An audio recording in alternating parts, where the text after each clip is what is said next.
Ay, espérate un momentito, que me ha llegado un mensaje. Unirradio, en el 103.6 de la FM. Pásala. Unirradio, la radio de la Universidad de Huelva en el 103.6 de la FM. ¿Sintonizas?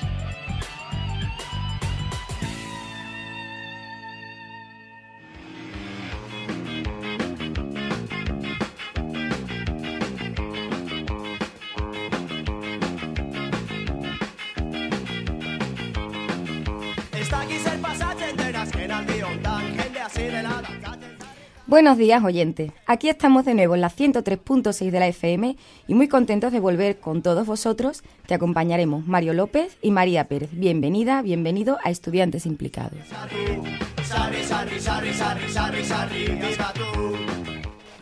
Hoy, día 14 de febrero, hablaremos de muchas cosas. La primera, en la sección de Historia trataremos sobre el sufragio femenino. Luego, en Noticias, hablaremos sobre aquellas relacionadas a educación. Y volvemos a incluir las llamadas telefónicas para los que quieran implicarse y participar en el programa diciendo aquello que queráis opinar, expresar. Si estáis pasando por una situación inoportuna, podéis hacerlo a través del 959 21 93 43. Implícate, no lo dudes.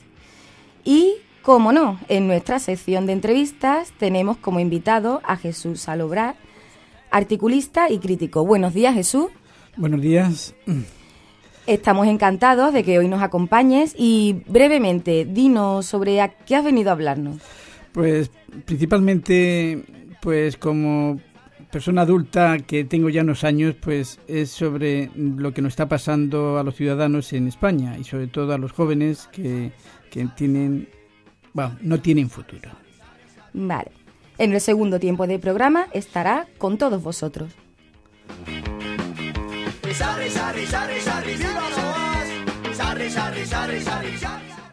Comenzamos el programa comentando una curiosidad. Es reciente, concretamente lleva dando la vuelta al mundo desde enero, y es la siguiente. Se busca madre para Neandertal, nuestro pariente más próximo y desaparecido hace 30.000 años. Podría parecer una de las publicaciones más extrañas o curiosas del empleo de la historia, pero el genetista George Church se ha propuesto encontrar a la mujer aventurera para ser madre sustituta de un bebé neandertal. Y pensaréis, ¿cómo es posible? Pues muy sencillo, lo digo así brevemente. Primero, sería secuenciar el genoma del neandertal y luego reunirlo en una célula madre humana que le permita finalmente crear un clon del neandertal. Así que la clonación del neandertal es posible en estos momentos y además el uso de células madres podría tener importantes beneficios en la sociedad. Y no solo eso, sino que también existe el beneficio del aumento de la diversidad genética, dato al que apunta George Church, el genetista, diciendo que además que la recreación del neandertal evitaría el riesgo de la desaparición de la especie humana. Y cómo no, como científico, para variar, se ha encontrado con obstáculos por el camino, la ética, entre comillas, que no comparten las acciones científicas y en este caso consideran que este ser vivo podría ser objeto de burla o de temor, y otros, en cambio, consideran que al ser un clon no sobreviviría debido a que su sistema inmunitario que no sería lo suficientemente fuerte para combatir enfermedades contemporáneas.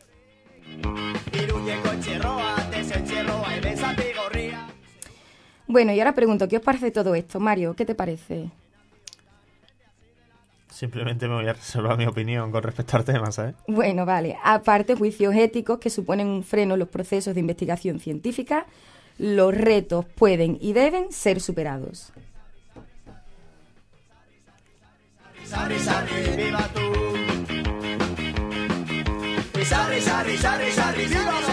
Vamos con la sección de historia.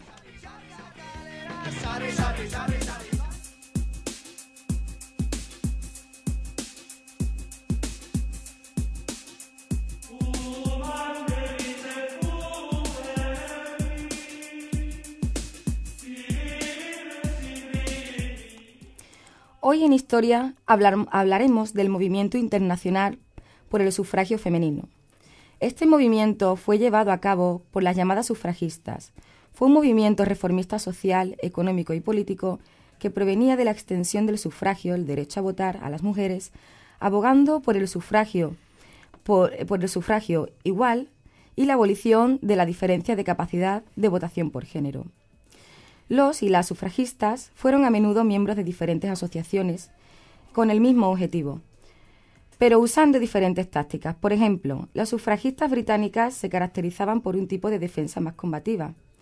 En otros países, el sufragio femenino se logró desde las instituciones del Estado mediante leyes que fueron impulsadas directamente por mujeres en la política, como el caso de España con Clara Campoamor, en Argentina con Eva Perón y en México con Elvia Carrillo Puerto. Los principales objetivos del movimiento feminista siguieron siendo los mismos: la incorporación de la mujer al trabajo durante la Primera Guerra Mundial, derecho de voto, la mejora de la educación, la capacitación profesional y la apertura de nuevos horizontes laborales, la equiparación de sexos en la familia como medio de evitar la subordinación de la mujer y la doble moral sexual.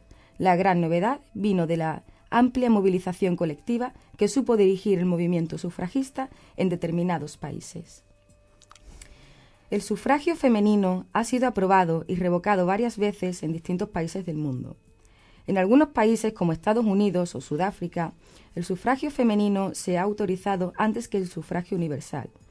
Así, una vez concedido este a los hombres y mujeres europeos, aún se les seguía negando el derecho a votar a hombres y mujeres de otras etnias. No obstante, en la mayoría de los países el sufragio femenino ha sido el que ha llevado al universal. En 1776, en Nueva Jersey, se autorizó accidentalmente el primer sufragio femenino. Se usó la palabra personas en vez de hombres, pero se abolió en 1807. En la segunda mitad del siglo XIX, varios países y estados reconocieron un tipo de sufragio femenino restringido, empezando por Australia del Sur en 1861.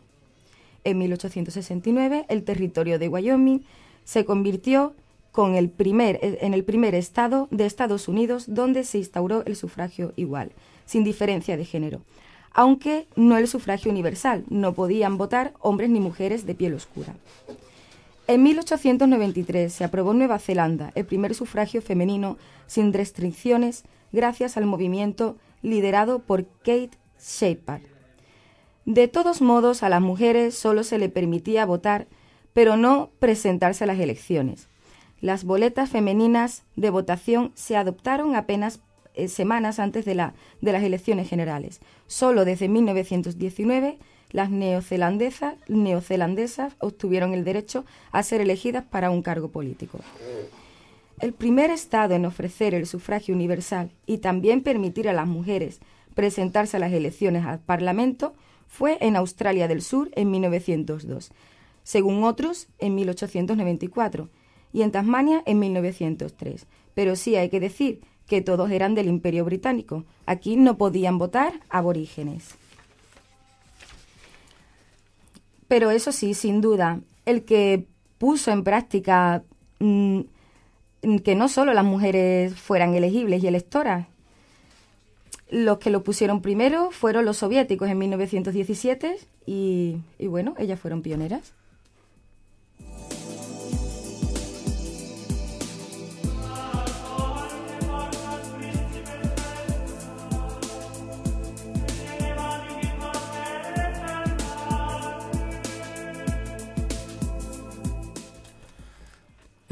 El sufragio femenino en España. La primera vez que se reconoció en España el sufragio femenino fue en la Constitución de 1931, de la Segunda República Española. Aunque en las elecciones a Cortes Constituyentes de junio del 31, que se realizaron por sufragio universal masculino, a las mujeres se les reconoció el derecho al sufragio pasivo, por lo que pudieron representarse como candidatas. Aunque solo 3 mujeres resultaron elegidas: Margarita Nelken en las listas del Partido Socialista Obrero Español, Clara Campoamor en las del Partido Republicano y Victoria Kent en el Partido Radical Socialista. Tuvieron un destacado protagonismo, especialmente las dos últimas, en el debate sobre la concesión del derecho a voto de las mujeres. De 1923 a 1930 hubo un primer intento de reconocer el derecho de sufragio a las mujeres, pero solo se llegó a aprobar para las elecciones municipales y para las mujeres cabezas de familia que eran electoras y elegibles. Se trataba del Estatuto Municipal del 8 de marzo de 1924, con el resultado de que en el nuevo censo solo alrededor de un cuarto de los electores eran mujeres. 1.729.793 mujeres, de un total de 6.783.629 votantes.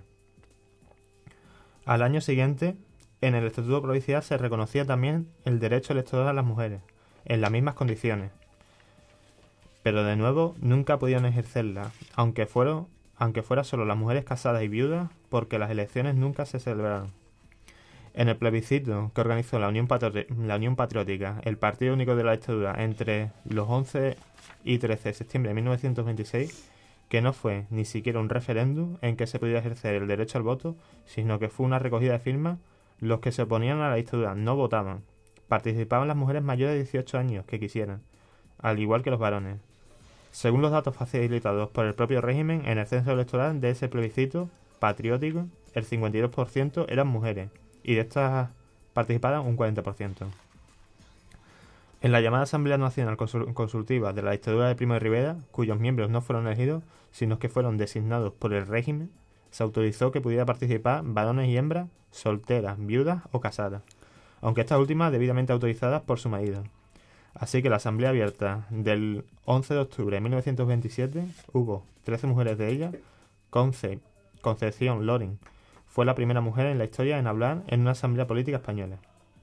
Una de las funciones encomendadas por el dictador Primo de Rivera en la asamblea fue elaborar un anteproyecto de nueva constitución. En el artículo 58 del anteproyecto, que nunca llegó a aprobarse, se decía: serán electores de sufragio directo todos los españoles de ambos sexos. Serán electores en los colegios especiales de los españoles de ambos sexos. Por otro lado, el valor del voto en el anteproyecto era muy reducido, dado el carácter corporativista y antidemocrático del nuevo régimen que se quería construir. Finalmente, el dictador Primo de Rivera presentó su dimisión al rey Alfonso XIII en enero de 1930. En los debates que hubo en las Cortes Constituyentes de la Segunda República Española, uno de los principales oponentes de la concesión del derecho de voto a las mujeres fue el catedrático de Patología de la Universidad de Madrid y diputado por la Federación Republicana Gallega, Roberto Novoa Santos, que aprovechó su intervención como portavoz de su grupo parlamentario en el debate de totalidad del proyecto de la Constitución de 1931 para manifestarse en contra del mismo, siguiendo argumentos biológicos como que a la mujer no domina la reflexión y espíritu crítico, sino la emoción y todo lo que tiene que ver con los sentimientos. Basándose en el psicoanálisis, sostenía que el histerismo es consustancial a la psicología femenina. Asimismo, recurría el argumento de que conceder el voto a la mujer sería dar el triunfo a la derecha y convertir a España en un Estado conservador o teocrático. En ese debate de totalidad, utilizó los siguientes argumentos para defender que a las mujeres no se debía conceder el derecho al voto, solo poder presentarse como candidata. Creo que podría concederse el régimen electoral que la mujer fuese siempre elegible por los hombres, pero en cambio que la mujer no fuese electa. ¿Por qué hemos de conceder a la mujer los mismos títulos y los mismos derechos políticos que al hombre? ¿Son por ventura de ecuación? ¿Son ahora mismo igualmente capacitados? La mujer es toda pasión, toda figura de emoción, es toda sensibilidad, no es, en cambio, reflexión, no es espíritu crítico, no es ponderación. ¿Es posible, seguro, que hoy la mujer sea española, a lo mejor la mujer campesina, que la mujer urbana esté bajo la presión de las instituciones religiosas? Y yo pregunto, ¿cuál sería el destino de la República si en un futuro próximo, muy próximo, hubiese que conceder el voto a las mujeres? Seguramente una reversión, un salto atrás. Y es que a la mujer no la domina la reflexión y el espíritu crítico. La mujer se deja llevar siempre de la emoción de todo aquello que habla a sus sentimientos. Pero en época escala, en una mínima escala de verdadera reflexión crítica, por eso, y creo que, en cierto modo, no le falta razón a mi amigo don Basilio Álvarez, al afirmar que se hablaría del histerismo ley. El histerismo no es una enfermedad, es la propia estructura de la mujer. La mujer es eso, histerismo, y por ello es voluble, versátil, es sensibilidad de espíritu y de emoción. Esto es la mujer, y yo pregunto, ¿en qué despeñadero nos hubiésemos metido si en un momento próximo hubiéramos concedido el voto a la mujer? Nos sumergiríamos en el nuevo régimen electoral expuesto a los hombres, a ser gobernados en un nuevo régimen matriarcal, tras del cual habría de estar siempre expectante la Iglesia Católica Española. Esto por palabras de Novoa.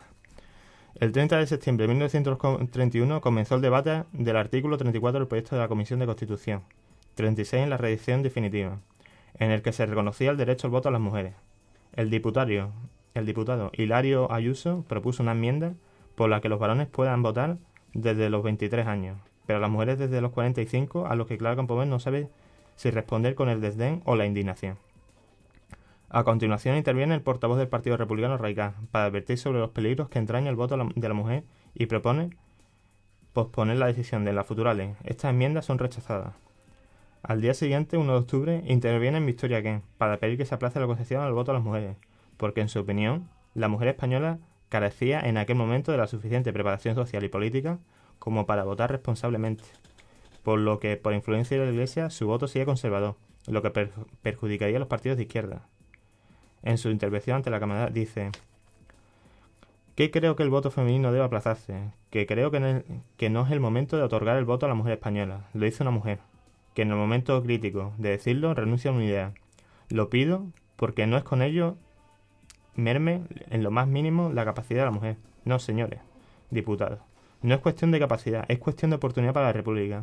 Cuando la mujer española se dé cuenta de que solo en la República está garantizados los derechos de ciudadanía de sus hijos, de que solo la República ha traído a su hogar el pan que la monarquía no le había dejado entonces, señores diputados, la mujer será la más ferviente y la más ardiente defensora de la República. Pero en estos momentos, cuando acaba de recibir el señor presidente firma de mujeres españolas que con buena fe cree que en los instantes actuales que los ideales de España deben ir por otro camino, cuando yo deseaba fervorosamente unos millares de firmas de mujeres españolas de adhesión a la República, he de confesar humildemente que no lo he visto. Por hoy, señores diputados, es peligroso conceder el voto a la mujer. Enseguida la responde Clara Campoamor en defensa de la concesión inmediata del derecho de voto a las mujeres. Precisamente porque la República me importa tanto, entiendo que sería un gravísimo error político apartar a la mujer del derecho al voto. Yo soy diputada por la provincia de Madrid. La he recorrido, no solo en el cumplimiento de mi deber, sino por cariño, y muchas veces siempre he visto que a los actos públicos acudía una concurrencia femenina muy superior a la masculina, y he visto en los ojos de las mujeres la esperanza de rendición, he visto el deseo de ayudar a la República, he visto la pasión y la emoción que ponen en sus ideales. La mujer española espera hoy de la República la reelección suya y la reelección del hijo. No cometéis un error histórico, que no tendréis nunca bastante tiempo para llorar al dejar en margen de la República a la mujer, que representa una fuerza nueva, una fuerza joven, que está anhelante aplicándose a sí misma la frase de Humboldt, de que la única manera de madurarse para el ejercicio de libertad y de hacerla accesible a todos es caminar dentro de ella. Sometida a votación, la propuesta de comisión queda aprobada por 161 votos contra 121 el artículo 36. Los ciudadanos de uno y otro sexo mayores de 23 años tendrán los mismos derechos electorales conforme determinan las leyes. 2 meses después, Victoria Kent aún hizo un último intento por conseguir que se aplazara el sufragio activo femenino, presentando una disposición transitoria en la que se decía que las mujeres no podrían ejercer el derecho al voto en unas elecciones generales hasta después de haberlas ejercido al menos 2 veces en unas elecciones municipales. De nuevo intervino Clara Campoamor para oponerse a que dentro de la Constitución se eleve a la manera de lacedemonios un monumento al miedo. La propuesta de Victoria Kent fue rechazada por un estrechísimo margen de 131 votos contra 127, reconociendo el derecho al voto de las mujeres de la Constitución de 1931, aprobada por las Cortes Constituyentes Españolas el 9 de diciembre de 1931. La primera vez que pudieron ejercer ese derecho al voto fue en las elecciones generales de noviembre del 33.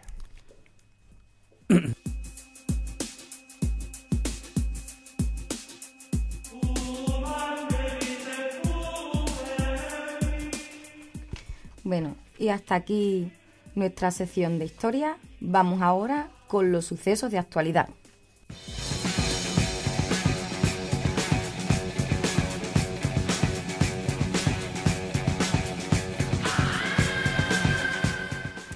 Bueno, recordad que podéis implicaros y llamar al 959 21 93 43, repito, 959 21 93 43. Implícate, no lo dudes. Y vamos con la primera noticia. Andalucía niega el concierto a los 12 colegios que separan por sexo. La Consejería de Educación de Andalucía ha resuelto ya las peticiones de renovación de concierto de los 12 colegios e institutos que solo admiten chicos o chicas por separado.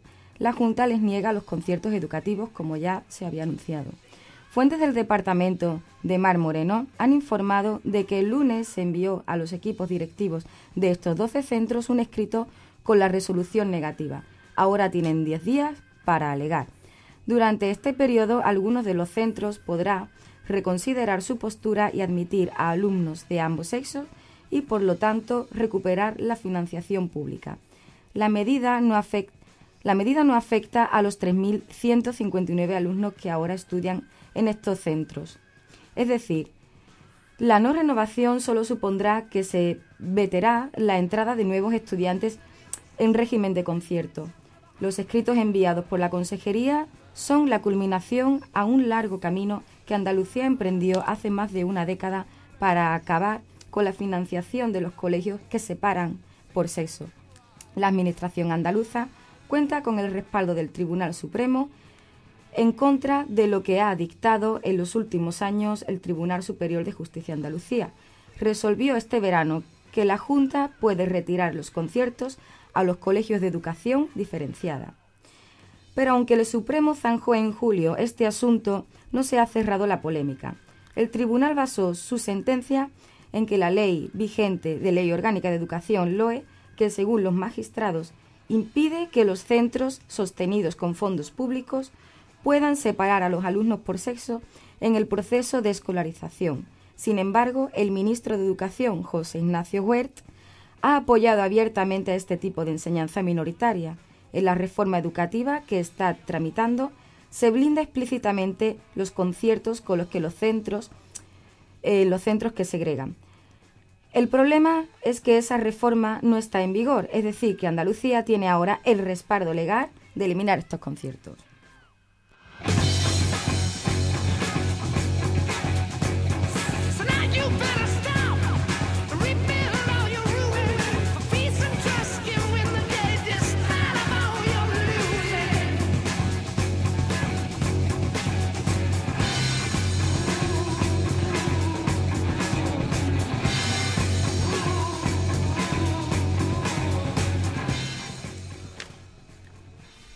Sexos obedecen a los mensajes que reciben. Los niños tienden a adaptarse a lo que oyen. Y en concreto los chicos varones tienen asumido lo que se dice de ellos, que son más torpes que las niñas. Una serie de ensayos realizados en el Reino Unido y publicados en la revista Child Development pone de manifiesto que el mensaje cala en los críos desde pequeños y que condiciona sus resultados escolares. En uno de los trabajos realizados por Bonnie Harley en la Universidad de Kent, los investigadores preguntaron a 238 niños y niñas de entre 4 y 10 años quién creía que era el protagonista de una historia. Para ellos usaban una formulación neutra, que sirve tanto para críos como para crías. La historia del tipo, el de Chill quiere aprovecharse de las clases, o del Chill no saca buenas notas. Y luego les pedía que identificaran si la protagonizaba un niño o una niña. El resultado era que lo masculino se asociaba a lo negativo y lo femenino a lo positivo. Para saber por qué sucedía esto, se hicieron dos experimentos. En uno con 162 niños y niñas. Se les dividió en dos grupos y se les pusieron unas pruebas. A uno de ellos se le dijo que los chicos lo iban a hacer peor que las chicas. Y lo hicieron, no solo peor que sus compañeros, sino peor que los chicos del otro grupo, a lo que no se le había dicho nada. De alguna manera, su rendimiento mostraba que había sido interiorizado el mensaje. Los varones asumen desde pequeños que su comportamiento es peor. En tercero de los ensayos se cogió otro grupo de 184 niños y niñas. Se les dividió en dos grupos. Y uno se les dijo que se esperaban que el resultado fuera igual para ambos sexos. No fue exactamente así, pero los chicos mejor respecto al grupo de control. La conclusión apunta a que los pequeños, de alguna manera, adaptan su comportamiento a lo que se espera de ellos. Y confirma otros estudios que indican que esta es la causa, por ejemplo, de que los niños se orienten más hacia carreras de ciencia y las niñas a la de letras. También ofrece enseñanzas para el debate de la educación segregada. En muchos países los niños van por detrás de las niñas en el colegio, ha dicho Harley. Estos estudios sugieren que los estereotipos académicos negativos referentes a los niños se adquieren en los primeros años de la educación infantil y tienen como consecuencia su autocumplimiento. También sugieren que es posible mejorar el rendimiento de los varones y así cerrar la grieta entre sexos mediante mensajes igualitarios y superando la idea de hacer clases diferentes. Mientras llaman y no llaman, pregunto, ¿qué os parece todo esto aquí a los presentes? Bueno, pues yo diría que con esto que se intenta, ¿no?, encauzar a niños y a niñas a opciones académicas y laborales diferentes, ¿no? Y encima intentan justificarlos con unas supuestas cualidades, pero sobre todo diferencias innatas, cuando realmente son el entorno y el condicionamiento del sistema educativo los que los determina, que estas supuestas diferencias, ¿no?, concluyan en un posicionamiento social y laboral distinto. ¿O qué os parece a vosotros? ¿A ti, Mario? Mi opinión con respecto a este tema de los niños y las niñas, aparte de que del rol que representan, que es aceptado socialmente, de que un niño tiene que tenerse más viril, tiene que tener ciertas concepciones, cierta mentalidad, es una división que está muy interiorizada en los jóvenes. Y esa es la realidad, y eso se suplanta en el sistema educativo que actualmente tenemos. Aparte de que en la nueva ley que se quiere implantar, la 11, se quiere hacer itinerarios diferentes con respecto a enseñanzas aplicadas, es decir, los que van a estudiar para buscar un trabajo o los que o enseñanzas académicas, los que van a estudiar con más remuneración. Es decir, esa división se está muy interiorizada y la vemos hasta en el nuevo proyecto de ley. Bueno.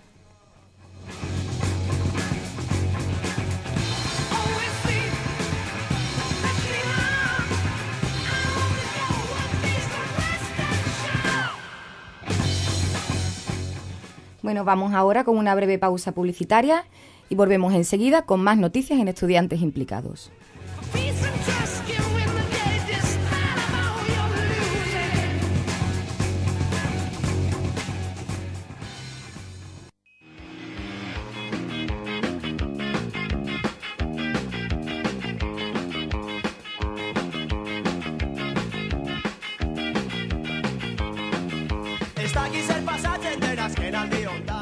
Bueno, seguimos con noticias y última noticia.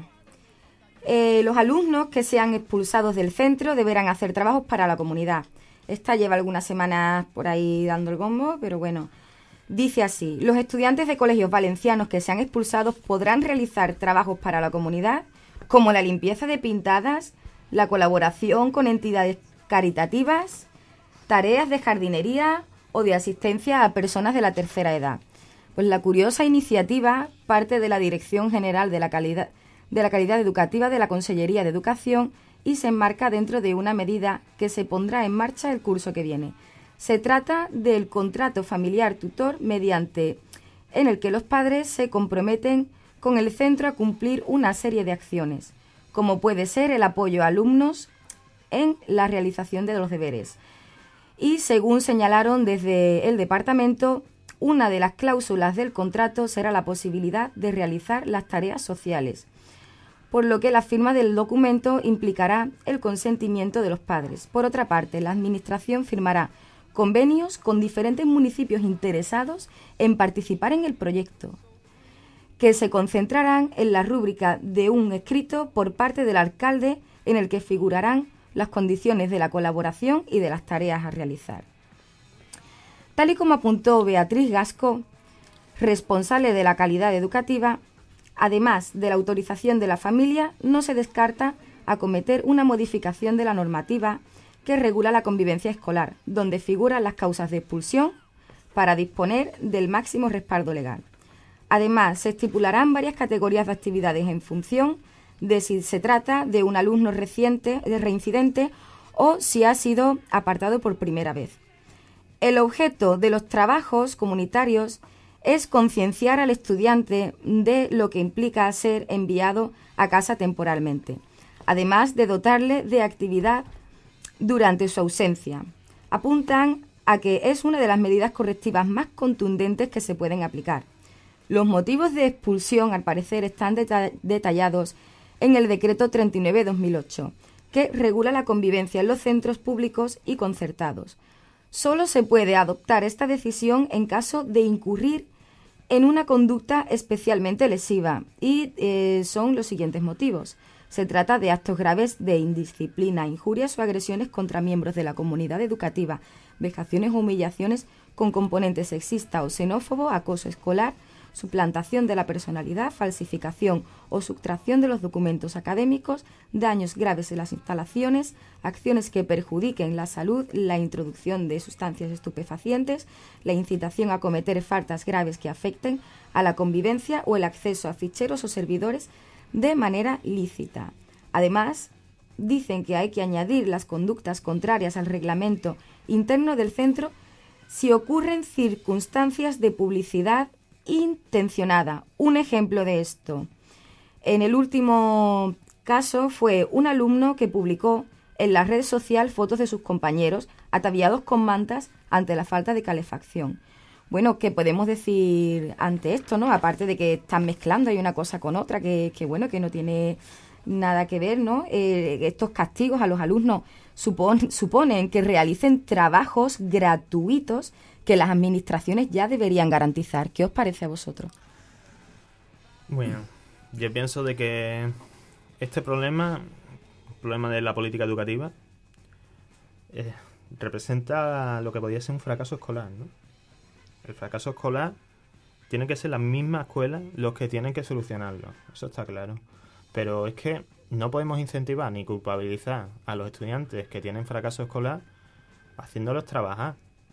Tenemos que estudiar el caso concreto, por qué no se incentiva y darle lo que serían líneas de acción conocidas o despertar interés en estos estudiantes para así incentivarlos al estudio.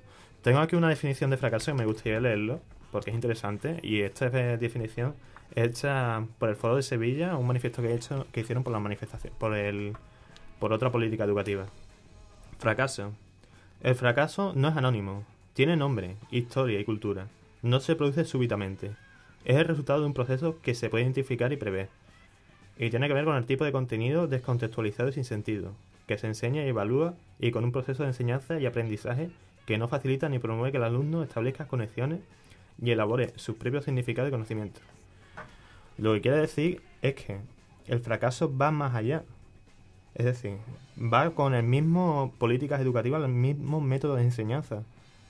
¿Cómo es posible, por ejemplo, que en Finlandia haya tan poco fracaso escolar y se consigan tanto grado de formación en las asignaturas troncales como son matemáticas y lenguaje y aquí no se llegue ese incentivo al estudiante para estudiar? Yo creo que eso con la política educativa que se quiere plantear a día de hoy no se consigue. Bueno, y Jesús dice que quiere comentar algo. Pues sí, quiero aprovechar esta oportunidad también para intervenir porque la propuesta valenciana supone pues una más segregación y sobre todo castigo a los alumnos que realmente fracasan, que no quieren estudiar. Pero es que es un problema. No hay que mandarlo como castigo para trabajar, sino si tienen que hacerlo dentro de los centros. O sea, la administración educativa tiene que hacer un esfuerzo porque están focalizados esos alumnos conflictivos que lo único que hacen es que alteran el sistema educativo de sus compañeros. Entonces es la responsabilidad educativa la que tiene que dar solución a dentro de los institutos o de las escuelas. Entonces crear dentro de los institutos, de las escuelas, una escuela de trabajo que realmente motive, ya que no quiere estudiar, porque el estudio es trabajo, pues otro trabajo que él quiere trabajar, pues que se crean escuelas dentro del instituto y de las escuelas de prácticas. ¿Por qué tienen que mandarlo fuera como si fuese un delincuente a trabajar a la sociedad? Cuando ese no es el objetivo educativo de los jóvenes, sino es formarlos, no castigarlos. Entonces, la obligación de la Administración Educativa Valenciana es que tiene que crear dentro de los institutos y de las escuelas una escuela formativa profesional de actividades para intentar no segregarlos más y en la marginación de su fracaso escolar, sino integrarlos en el mundo del trabajo, pero dentro de los institutos y de las escuelas, para que no se sientan más aún marginados fuera de donde están sus compañeros de la misma edad. Y yo veo, para mí, es una actitud valenciana regresiva, un poquito policial, y sobre todo muy segregativa de los jóvenes, sobre todo porque no le dan futuro.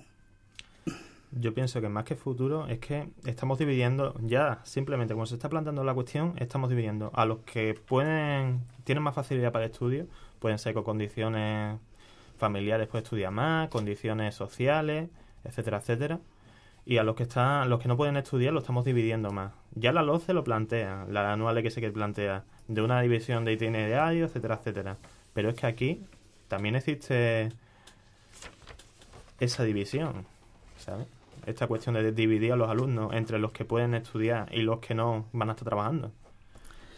Es que el PP siempre tiene una ideología que piensa que la solución está en la represión. Hay que castigar.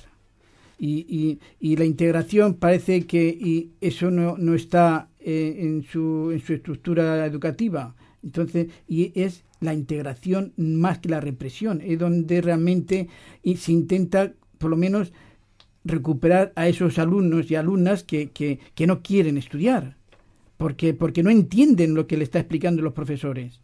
¿Entienden? Entonces hay que darle a la administración educativa, tiene que darle una salida a esos jóvenes, pero no mandándoles fuera de los centros educativos, sino dentro de los educativos para que sigan siendo jóvenes integrados en la educación. Bueno, se me permite, tenemos que dar paso a la sección de entrevistas. Bueno, seguís con la tertulia, ¿no? Pues...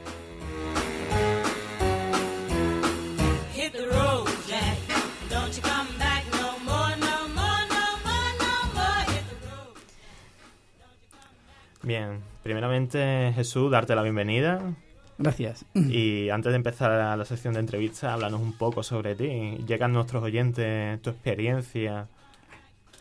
Bueno, pues que tengáis esta referencia de hacerme una entrevista, que es la primera que me hacen en mi vida, y tengo 65 años, pues es a lo mejor porque mi amigo Paco, pues una vez le di un artículo en 2011 sobre el tema de la primavera árabe, que esa revolución tan maravillosa de libertad y de justicia del pueblo árabe, pues se trasladó a Madrid y sobre todo a España sobre el 15M famoso, que era democracia ya.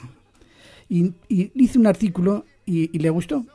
Y entonces, pues, y me dio una sorpresa de que me creó un blog para escribir. Y, claro, ya lo que me hizo es me indujo a seguir escribiendo y hacer artículos. Claro, el artículos a lo mejor me ha basado, pues, en que tengo estos 65 años, en que ha sido un periplo de actividades políticas, sindicales. Y entonces, pues eso va creando un pozo de experiencia en las personas. Y entonces, pues, y sobre todo, tener la inquietud de lo que está pasando a los jóvenes y sobre todo a España en general. Y a mí me llevó una sorpresa maravillosa ver que yo pensaba que los jóvenes estaban anestesiados. Parecía que estaban siempre en su bola. Ellos, su mundo, y cuando en la primavera de 2011 pues surgió esa explosión juvenil, pues me dio esa alegría de decir, no están anestesiados los jóvenes, saben lo que quieren, o este colectivo de jóvenes sí saben lo que quieren. Y entonces seguí escribiendo artículos. Y claro, pues sin ser escritor, sin ser columnista, sin ser, pues, me he atrevido a hacer, pues hacer artículos. Ya, pues, de 2011 hasta la fecha que estamos aquí en la entrevista, pues más o menos son 40 artículos que en el blog de Opinamos y Disentimos, que me creó mi amigo Paco, pues ahí, pues, intento un poquito concienciar o sobre todo, no como los mayores que queremos dar sermones ni consejos, no, sino mi actitud crítica de lo que está pasando en este país. Y entonces, pues me dedico, además de escribir, pues lo reparto a las puertas de las facultades, en las calles, estos artículos que es como una rebeldía sobre lo que los ciudadanos, igual como los jóvenes en el 2011 dieron ese paso, ese salto de rebeldía y de cambiar las cosas, pues los ciudadanos tenemos que también tener ese espíritu revolucionario de los jóvenes, de querer cambiar las cosas, de que es necesario, porque lo que nos está pasando desde el 2008 hasta el presente es un cambio brutal de la situación de los ciudadanos, sobre todo de los países periféricos de la zona euro y sobre todo de España. Porque es que es inconcebible que con casi 6 millones de parados, con un 55% de los jóvenes que no tienen futuro, que los ciudadanos sigamos. Antes yo me quejaba de los jóvenes que pensaban que estaban anestesiados, pero es que la sociedad está no anestesiada, sino está aterrada de que piensan que esos políticos que pensaron que le daban su voto soberano para cambiar y mejorar su vida, pues han visto que eso no existe, que no tienen, que han ido en contra de ellos. Pero unos y otros, o sea, todo el bipartidismo, tanto del PSOE como del PP, estamos como supeditados a lo que diga, sobre todo Alemania. Alemania es la columna vertebral de lo que está pasando a todos los ciudadanos de los países periféricos de la zona euro. Pero es que los gobiernos, tanto del PSOE, que me irrita porque siempre ha ido de duro, de izquierdas, pues hizo nada menos que el mayor desprecio de su programa electoral, que lo tiró a la papelera en el 2010, en mayo de 2010. Y luego, en agosto, porque en el fondo los políticos, yo siempre digo que son pequeños cobardes, que nunca se enfrentan a los poderosos, sino que siempre machacan a los trabajadores y a los que no tenemos esa fuerza, ese poder, porque rápido no intervienen, porque vamos a las manifestaciones y vamos pacíficamente, y sin embargo, pues tenemos columnas enteras de protección policial para vigilarnos y para que sigamos pacíficamente en negociaciones. Y como no tenemos ese poder, sino nada más que tenemos el poder de nuestro voto y de estas charlas que estamos hablando aquí ahora, o cuando en las tertulias de los bares o de las reuniones de amigos, pues podemos expresar lo que pensamos, pero nunca nos atrevemos a dar un paso más, que es en la calle, donde realmente está nuestro poder. Porque hay dos poderes: el del voto soberano, que no sirve absolutamente para nada, porque ya lo hicieron el PSOE y el PP, que tiraron sus programas electorales a la papelera. Este ha sido peor aún, porque este dijo que iba a hacer una cosa y hace todo lo contrario. Pero bueno, y a lo que iba a decir al principio, que el gobierno del PSOE y del PP dieron un paso cualitativo, quiere modificar la Constitución en el artículo 135. Eso para implantar la estabilidad presupuestaria. Eso ha sido ha sido condenar a todos los países, y sobre todo a España, a estar completamente subordinados a ese poder financiero, que nos tiene completamente eclipsados y sobre todo amaniatados de que ese poder financiero el que dice lo que tenemos que hacer y cómo tenemos que vivir en este país. Claro, eso que ha implicado que las comunidades autónomas ya han perdido toda su soberanía para poder financiarse, para poder hacer sus presupuestos, porque el primero que ya no lo puede hacer es el gobierno central, porque tiene que pagar primeramente sus presupuestos generales, pagar todo lo que es los intereses de su deuda soberana. Claro, eso ha favorecido al PP para lo que siempre ha pensado que tiene que ser este país: menos autonomías y más centralismo. Claro, si ahora a las autonomías les encorseta y que no pueden financiarse por sí mismos, sino que tienen que depender pues entonces el problema que hay es que se ha devaluado las comunidades autónomas, porque ya han perdido su soberanía y sobre todo el país. Y volviéndome, que me estoy perdiendo, porque es sobre los jóvenes, que ahí ya empecé sobre los jóvenes. ¿Qué mensaje, Jesús? Para terminar, vamos a intentar hacer breve. ¿Qué mensaje le mandaría a los jóvenes? A los jóvenes, pues a los jóvenes que yo me maravillo de ellos porque hacen plataformas para ayudar a los más necesitados, pero no hacen una plataforma para ayudarse a sí mismos, que es una plataforma para defender su futuro, una plataforma para defender el trabajo de los jóvenes. Y eso es lo que yo le falta, esa unidad que ahora que tienen con esas redes tan maravillosas que se comunican y se concentran para cualquier cosa. ¿Por qué no han hecho una plataforma no para defender, que está bien para defender todos los problemas de los ciudadanos, pero una plataforma para defender su futuro, su trabajo? Y eso sí que es una revolución, porque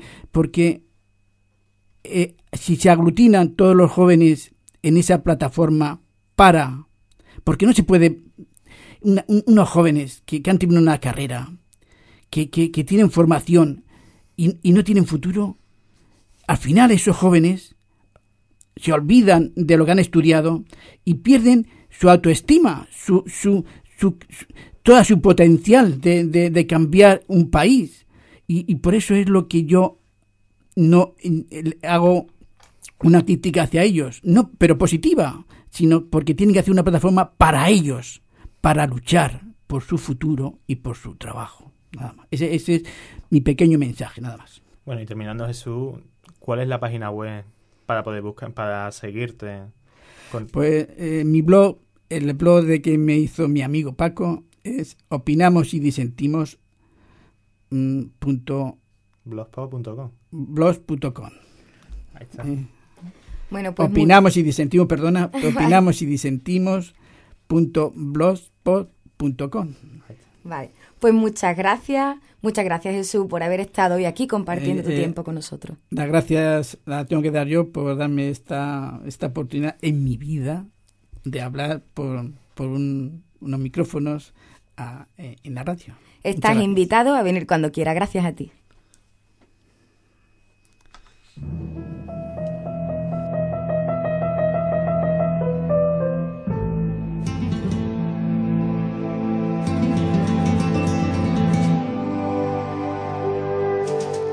Bueno, nos despedimos con un tema de Ennio Morricone que compuso para Maldito Bastardo de Tarantino. Aquí os dejo hasta la semana que viene.